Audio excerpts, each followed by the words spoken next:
Evet dostlar, azdan az çoktan çok kanalına hoş geldiniz. Bugün sizlerle konuşacağımız konu soğan göbeği nasıl yolunmalı, nereden yolunmalı, nasıl alınmalı? Soğan göbekleri çıkmaya başladıktan sonra, yani ortada göbeğimiz oluştuktan sonra yolma işlemini, kopartma işlemini gerçekleştirmemiz gerekiyor. Peki bu göbeklerimizi tam dipten mi yolacağız? Yani sıfır olacak şekilde mi yolacağız, üstten mi yolacağız? Şimdi sizlere bu videoyu çekmek için yapmış olduğumuz yanlış uygulamayı ve aynı zamanda doğru uygulamayı aynı anda göstermeye çalışacağım. Öncelikle soğan göbeği nedir onu bir gösterelim sizlere. Sizlere göstermek için soğan göbeği olan, soğan göbeği koparılmamış soğanların yanına geldik. Bakın şöyle görmüş olduğunuz gibi bu soğanın göbekleri koparılmamış. Soğan göbeği koparılmadığı zaman ne olur? Koparılması mı gerekiyor? Soğan göbeği koparılmadığı zaman soğan baş yapmaz. Kendi başını yani gelişim göstermez. Hep göbeğe çalışır. Gücünü, kuvvetini başka yerlere verir ve soğan baş oluşturulmaz. İşte bu soğanın kaliteli ve büyük bir baş oluşturması için bu göbeğin alınması gerekiyor. Bu göbeği çok bekletmeden ortaya çıktığı anda almamız gerekiyor. Bakın bu göbek alınmamış. Normalde köyle kapalı olur. Göbeğin şu kısmını sizlere göstereyim. Burası bu şekilde kapalı olur. Ama bir müddet sonra alınmadığı zaman çiçek gibi açar. Bakın şurada da açmış olan, dibine kadar açmış olan göbeklerimiz mevcut. Göbek bu şekilde açar. Eğer ki bu soğanın bu göbekleri alınmaz ise soğan baş oluşturamaz ve istediğimiz başı elde edemeyiz. Aynı zamanda istediğimiz büyüklüğü de elde edemeyiz. Bu soğanımız bu şekilde baş oluşturduğu zaman bunun kopartılması gerekiyor. Peki bu göbeğimizi nereden kopartacağız? Şimdi burası çok önemli bir püf nokta dostlarım. Nasıl diyeceksiniz? Daha önceki yıllarda birkaç deneme yaptık ve bunu kendimiz birebir tespit ettik. Bu yılda bunu videoda sizlere göstermek için yanlış uygulamalar yaptık. O yanlış uygulamaları bilinçli bir şekilde sizlere hem gösterelim hem de bunun ne kadar etkili, ne kadar olmazsa olmaz bir işlem olduğunu sizlere videoda göstermek istedim. Şimdi soğan göbeğinin şurada bakın üst taraftan koparılması gerekiyor. Şöyle sizlere göstereyim. Yani soğanın dibine girip tam sıfır olacak şekilde soğan göbeğini kesinlikle ama kesinlikle koparmamanız gerekiyor. Şöyle elimizle üst taraftan soğan göbeğini kopartmamız gerekiyor. Bu şu anda uzamış bir soğan göbeği. O yüzden bunu sizlere göstermek için burada özellikle videoyu burada başlattım. Bu soğan göbeklerini böyle dibe inip sıfırdan olacak şekilde kesinlikle kopartmıyoruz. Eğer ki sıfırdan olacak şekilde kopartırsak soğanımız baş oluşturamıyor. Bu göbeği sağa ve sola atıp baş oluşumuna geçemiyor ve istediğimiz kaliteyi elde edemiyoruz. Soğan göbeği çıkar çıkmaz dostlarım şöyle bakın çok şey olmayacak şekilde birazcık altından koparma işlemini gerçekleştireceğiz. Şimdi sizlere yanlış koparılmış yani sıfır dipten olacak şekilde koparılmış soğanda oluşan başı göstereceğim.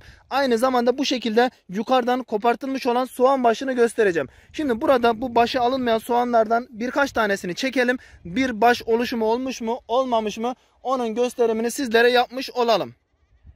Bakın sizlere canlı canlı gösteriyorum. Normalde şu soğanın büyüklüğüne baktığınız zaman acayip bir baş olması lazım bu soğanda. Çünkü bu soğan gelişim göstermiş. Dalından belli oluyor gelişim gösterdiği. Ancak başı görüyorsunuz. Bakın baş ne var diyemeyiz yani baş yok. Soğan başa enerjisini verememiş. Gücünü baş oluşumuna verememiş. Ne yapmış? Buradaki dallarına çalışmış. İşte bunun canlı canlı örneği. Bir tanesini daha çekelim sizler için. Bakın şöyle küçük bir tane çekiyorum şimdi şuradan. Görüyor musunuz? Şu soğana bakın. Normalde bu soğanın adam akıllı şöyle bayağı bir kalın olması gerekiyordu. Ancak soğanda baş namına herhangi bir ürün, herhangi bir durum söz konusu değil. İşte göbeği alınmamış soğanın durumu bu şekilde dostlarım. Sizlere sırf bunu canlı canlı göstermek için bu videoyu geçen yıl çekmedim. Hatalarıyla, eksileriyle nasıl olması gerektiğini, neden sonuç ilişkisi içerisinde sizlere aktarabilmek için bu yılı bekledim ve Allah'a şükür ölmeden sağ salim geldik ve bu videoyu sizlere çekmek nasip oldu. O yüzden soğanın göbeği alınacak. Bu birincisi net. Burada bir sıkıntı yok. Soğanın göbeği sıfır. Dipten alınmayacak. Bu da net. Ve alınırsa alınmazsa ne olur? Soğanın göbeği alınmazsa işte şekil A'da gördüğünüz gibi. Soğan baş yapamaz. Dallarına çalışır. Göbeğine çalışır. Gücünü başına veremez. Bu birinci örneğimizde. Şimdi soğanın göbeği dipten alınmış soğanda nasıl bir oluşum var ona geçelim şimdi. Evet dostlar, bu görmüş olduğunuz soğanlarda bakın göbeği sıfır olacak şekilde alınmış olan, bilinçli bir şekilde alınmış, nasıl bir gelişim olacak videoda sizlere gösterelim diye hazırlamış olduğumuz, yanlış işlem yapmış olduğumuz soğanlar. Bu soğanın göbeği sıfır alınmış, ardından sulama neticesinde bakın şuradan su almış, çürümeler meydana gelmiş. Oluşturduğu başa da bakın. Yine de her ne kadar da soğanın göbeği sıfır alınmış olsa da şu soğandan daha fazla baş oluşturduğunu görebilirsiniz. Bu göbeği hiç alınmamış olan soğan. Yani size tüm olabilecek olasılıkları şu anda aynı anda gösteriyorum. Bunun için bu yıl çekmeye karar verdik. Geçen yıl hazırlığımızı yaptık. Böyle neden sonuç ilişkisi içerisinde gösterebileceğimiz, şekilli olarak gösterebileceğimiz şekilde videomuzu hazırlamak için bu şekilde bu yılı bekledik dostlarım. Şimdi bu şuradaki soğanımız hiç başı alınmamış olan soğan. Görüyorsunuz ne kadar kalın şuraları. Arkası falan ne kadar kalın ama baş yok. Bu da tamamen sıfır olmuş. Soğanın göbeği tamamen sıfır olacak şekilde alınmış ve başını görüyorsunuz. Daha kaliteli. Şuradaki soğana göre bir miktar daha büyük olduğunu söyleyebilirim. Yani baş oluşumu daha iyi ama istediğimiz bir baş oluşumu değil. Şimdi soğanın göbeği doğru alınmış. Yani üst taraftan alınmış olan soğan nasıl bir hareket yapıyor? Bir de onu sizlere gösterelim. Şimdi bakın şu soğanımızda şu soğanın göbeği tam ortadan çıkar. Önce onu bir söyleyeyim. Tam ortadan göbek çıkar. Şu göbeğin başı yukarıdan alınmış. Şekil A'da olduğu gibi görüyorsunuz. Soğan bu göbeği ne yapmış? Bakın şuradan gösteriyorum. Ortadayken sağ tarafına atmış. Sağ tarafına atmış ve ardından baş oluşumu gördüğünüz gibi nasıl şuranın kalınlığını videoda görüyorsunuz. Baş oluşumu için tüm enerjisini, tüm vitaminlerini baş oluşumuna harcamaya başlamış. Soğanın zaten göbeğini sağ tarafa atmasından belli. Soğanın bu şekilde üstten göbeğe alınanlar bu göbeği sağa sola atıp ardından başa çalışıyor. Bakın şuradaki soğanı göstereyim sizlere. Bakın bu soğanın göbeği de doğru bir şekilde alınmış. Şuradaki baş kalınlığını görebiliyor musunuz? Tabii şu anda daha bunun sökülme mevsimi gelmedi ama ona rağmen başa çalıştığını bu videodan görebildiğinizi kesinlikle eminim. Buradan belli olduğuna net bir şekilde eminim. Bakın şurada farklı bir soğanımız var.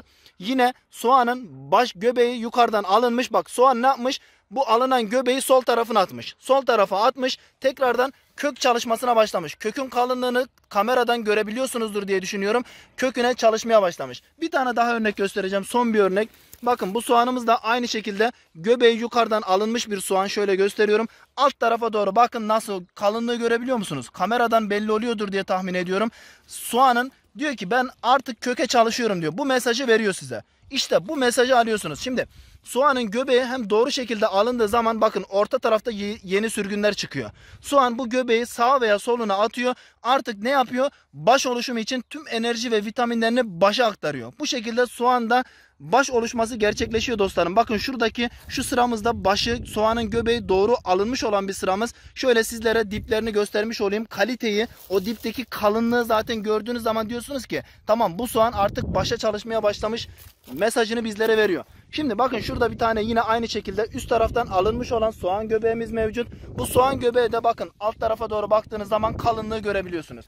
Aynı şekilde şurada bakın yine doğru bir şekilde alınmış olan göbeğimiz var. Şurada yine aynı şekilde doğru bir şekilde alınmış olan göbeğimiz mevcut dostlarım.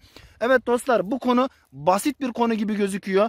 Herhangi bir şekilde olabilir gibi gözüküyor. Ancak yılların tecrübesiyle, yılların yaşanmışlıklarıyla, yılların yapılan hatalarıyla beraber bu şekilde doğruya ulaştık. Bunun tespitini yaptık. Tabii ki bu yeni yapmış olduğumuz bir tespit değil. Öncesinden bunu denedik, biliyoruz, bildiğimiz bir yol ve yöntemdi. Ancak bunu sizlere detaylı bir şekilde gösterebilmek için. Yani şekillerle, resimlerle üçünü bir arada hem başı alınmamış hem başı yanlış alınmış hem de başı doğru alınmış olan soğanı sizlere net bir şekilde gösterebilmek için bu yılı bekledik ve bu şekilde bu videoyu da sizlere aktarmış olduk. Kesinlikle bu soğanlarda başımızı hemen çıkar çıkmaz alacağız. Artı dipten almayacağız. Kökten sıfır almayacağız. Yukarıdan almamız gerekiyor. Bu şekilde soğan baş alımlarını kesmemiz gerektiğini sizlere aktarmış olduk. Bunu da bu şekilde ifade etmiş olduk. Umarım faydalı bir video olmuştur.